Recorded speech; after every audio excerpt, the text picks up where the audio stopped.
ఇక్కడ చాలామంది మహిళలున్నారు.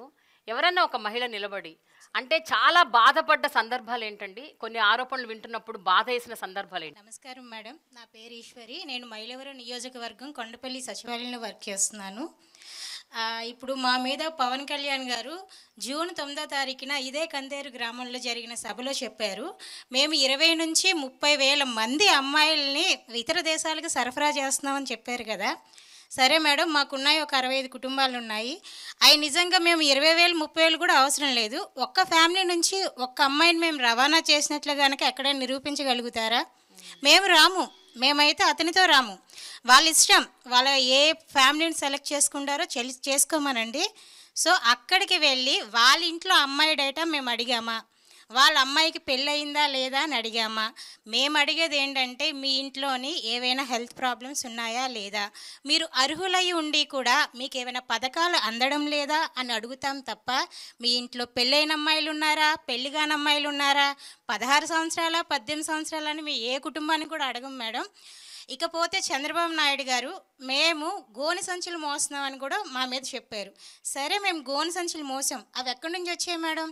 గతంలో చంద్రబాబు నాయుడు గారు జన్మభూమి కమిటీలు పెట్టారు కదా, మరి అక్కడ ప్రజల ప్రాబ్లమ్స్ అన్నీ నింపబట్టే కదా ఆ గోను సంచులు నిండిపోయాయి. అక్కడ ఆ సంచులే కదా 2,62,000 మంది వాలంటీర్లు మేము ఇప్పుడు మోస్తున్నాం కదా.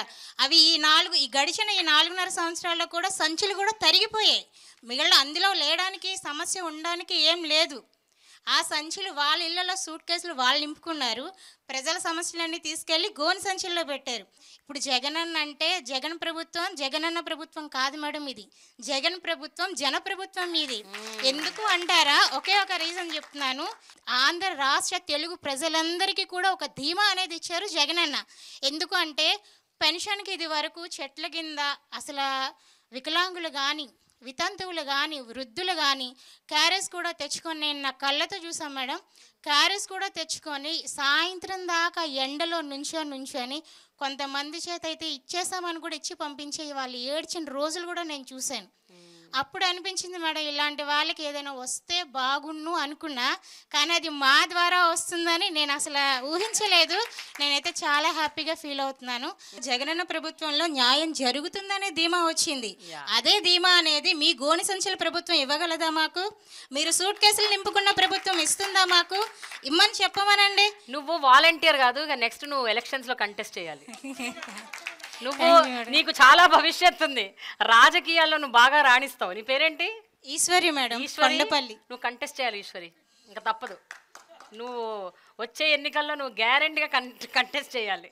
అలా అని కాదు మేడం, ఇష్టమా రాజకీయాల్లోకి రావడం? జగనన్నతో సేవ చేయడం అనేది ఇష్టం మేడం. మీరు ఇందాక ఒక క్వశ్చన్ అడిగారు, మీరు ఏమైనా ఇబ్బంది ఎదుర్కొన్నారా? ఇక్కడ ఉన్న ప్రతి ఒక్క వాలంటీర్ కూడా అటువంటి ఇబ్బంది మేము అందరం ఎదుర్కొన్నాం.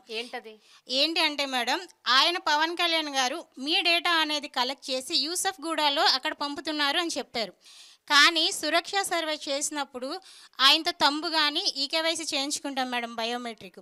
ఆ బయోమెట్రిక్ వేసినందుకు నా క్లషర్లో ఒక పర్సను నా డేటా మొత్తం మీరు యూసఫ్ కూడా పంపించారు, నా డేటా మీరు వాళ్ళకి పంపించారు, నా ఆస్తి పోతే మీదే బాధ్యత, నాకు ఒక వైట్ పేపర్ మీద రాసి ఇవ్వండి, మీరు సైన్ చేయండి. సార్, ఇది ఆంధ్రప్రదేశ్ మొత్తమే జరుగుతున్న సర్వే సార్. ఇది నేను ఒక్కదానే చేసిన సర్వే అయితే కాదు. మీరు న్యూస్ ఛానల్ చూడండి, లేదా సచివాలయానికి రండి, కమిషనర్ గారిని అడగండి, మీకు ఎవరైనా చెప్తారంటే. నాకు అదంతా అనవసరం. ఈ కేవైసీ చేయించుకుంది ఎవరు? వాళ్ళొచ్చా నువ్వొచ్చా? నువ్వే సమాధానం చెప్పాలి. నాకు వైట్ పేపర్ మీద సంతకం చేయండి. సార్, సంతకం అంటే చేస్తాను, సరే, కానీ అక్కడ మ్యాటర్ ఏమని రాస్తారో చెప్పండి, నేను చేస్తాను. మ్యాటర్ నేను రాయను. సరే సార్, నేను సైన్ కూడా చేయను, మీ ఇష్టం చేసుకోండి అంటే పదా పోలీస్ స్టేషన్కి, నీ ఐడి పెట్టు. ఐడి పెట్టాను మేడం, నాకు ఇక్కడ జగన్ ఇచ్చిన ఐడి అక్కడ పెట్టాను. నేను ఐడి పెట్టమన్నారు, పిఎస్కి రమ్మన్నారు, వెళ్ళాను, ఆయన మాత్రం రాలేదు. ఎందుకు మేడం? వాళ్ళకి భయం. ఎందుకంటే వాళ్ళకి తెలుసు ఎక్కడెక్కడో వాగిన పిచ్చివాగడంతా అది కరెక్ట్ కాదని తెలుసు. ముందుగా ఎవరైనా సరే అటు ఎమ్మెల్యేలను కానీ ఇటు వార్డు కన్వీనర్లు కానీ లేదా ఆ విలేజ్లో పనిచేసే వాళ్ళని అడగట్లే, వాలంటీర్ మమ్మల్నే అంటున్నారు. ఎందుకు మేడం? ఎందుకంటే వాళ్ళకి కూడా తెలుసు మా ద్వారా మాత్రమే అవుతున్నాయని, మా ద్వారా మాత్రమే మేము ఉన్నామని, మేమే ఏదైనా చేయగలమని. సాధారణంగా అయితే గవర్నమెంట్ స్కూల్లో ఫీజులు అవసరం లేదు, వాళ్ళకి ఫ్రీగానే ఉంటుంది. ప్రైవేట్ స్కూల్లో మాలాంటి వాళ్ళు చదివించుకునే వాళ్ళకి మాకు కావాలి అమ్మఒడి. కానీ అక్కడ జగనన్న ఎక్కడ తారతమ్యాలు చూపించలేదు మేడం, ఇద్దరికీ సమానంగా అమ్మఒడి వేశారు. మరి దానికి ఏమంటారు మేడం? అప్పుడు నోరు లేవలేదా మేడం వాళ్ళకి? మీరు ఫస్ట్ ఒక క్వశ్చన్ అడిగారు, ఈ కార్యక్రమం స్టార్ట్ అయ్యింది కరోనా టైం, మరి అప్పుడు ఎక్కడ దాగున్నారు మేడం వీళ్ళంతా? మీరు అడిగారు ఒక క్వశ్చన్, అమ్మ మరి మీరు ఇబ్బంది పడలేదా మీ ఫ్యామిలీ వాళ్ళు? 65 కుటుంబాలు సంతోషంగా ఉన్నప్పుడు నా ఒక్క కుటుంబం నాకు ఎందుకు మేడం? 65 కుటుంబాలు ఆనందం చూస్తున్నాం కదా మేడం, ఇది కదా మనకు కావాల్సిన ప్రభుత్వం. Very good Eshwari, very good. మనసుని నిజంగా ఇమోషన్ కి గురి చేసే అంశాలు ఎన్నో చెప్తున్నారు మీరు. ఇక్కడ వాలంటీర్ల వ్యవస్థ చాలా పటిష్టంగా ఉందని వినడమే తప్ప ప్రస్తుతం చూస్తున్నాను, మీ ద్వారా వింటున్నాను, తెలుసుకుంటున్నాను. ఈ ఆరోపణలకి ఒక పక్కన బాధపడుతూ మీ పని మీరు ఆపకుండా మీరు చేస్తూనే ఉన్నారు కదా, మీకు ఎక్కడి నుంచి ఆ ధైర్యం వస్తుంది, ఎక్కడి నుంచి ఆ సంకల్పం వస్తుంది? నా పేరు జయరాం భూపాలరెడ్డి మేడం, ప్రకాశం డిస్టిక్ మార్కాపురం మండలం నుంచి వస్తున్నాను, రామచంద్రాపురం గ్రామం. గత 3 నెలల క్రితము ఆ గ్రామంలో ఒక చిన్న బాబు ఆయన వైఫు అతను హైదరాబాద్ నుంచి ఇంటికి వస్తున్నారు మేడం. జస్ట్ ఒక 10 నిమిషాల్లో ఊరు చేరుతున్న విధంగా యాక్సిడెంటే చనిపోయాడు మేడం. అతను చిన్న బాబు, 6 months బాబు యాక్సిడెంట్లో చనిపోయాడు మేడం. ఆ యాక్సిడెంట్ చనిపోయినప్పుడు అతని భార్య ఒక్కతే ఉంది మేడం అక్కడ. అప్పుడు ఉన్న పలంగా వాలంటీర్లు మాకు ఫోన్ చేసేది, వాలంటీర్లకు ఎవరికి ఫోన్ చేయలేదు మేడం. అతను ఊర్లో వాళ్ళ అత్తయ్యకి కానీ వాళ్ళ మామయ్యకి కానీ ఎవరికి ఫోన్ చేయలేదు. వాలంటీర్ అని మాకు ఫోన్ చేసింది, మా పంచాయత్ సెక్రటరీ గారు మా పంచాయత్ సెక్రటరీ ఫోన్ చేసింది. ఇత్తిన సెకండ్లో 10 నిమిషాలు అక్కడికి వెళ్ళాం మేడం. మేము 10 నిమిషాల్లో అందరూ అక్కడికి వెళ్ళిన తర్వాత అతను బాడీని తీసుకొచ్చి పోస్ట్ మార్టం చేశాం మేడం. వాళ్ళకి ఎవరు లేరు మేడం, బ్రాహ్మిన్స్ వాళ్ళు. వాళ్ళకు మా ఊళ్ళో ఉన్నది ఒకే ఒక బ్రాహ్మిన్స్ కుటుంబం, వాళ్ళకి ఎవరు లేరు. మేము వాళ్ళ కోసము పోస్ట్ మార్టం రిపోర్ట్ కానీ వాళ్ళ ఇంట్లో కూర్చోబెట్టి పోస్ట్ మార్టం రిపోర్ట్ చేయించి పోలీస్ స్టేషన్కి వెళ్ళి పోలీస్ స్టేషన్ నుంచి ఎఫ్ఐఆర్ కాపీ తీసుకొని అదే ఎఫ్ఐఆర్ కాపీని ఒంగోలు తీసుకెళ్ళాం మేడం. వైఎస్ఆర్ బీమా మన నవరత్న పథకం పెట్టిన జగనన్న ఇప్పుడు చెప్పారు కదా అక్క, వైఎస్ఆర్ ఆరోగ్యశీల అని వైఎస్ఆర్ బీమా పెట్టింది మేడం. అది ఎలా పనిచేసిందంటే ఒక ప్రజలకు ఒక సంజీవులాగా ఉపయోగపడుతుంది మేడం. పేద ప్రజలకు ఎంత ఉపయోగపడుతుందంటే అంత ఉపయోగపడుతుంది మేడం.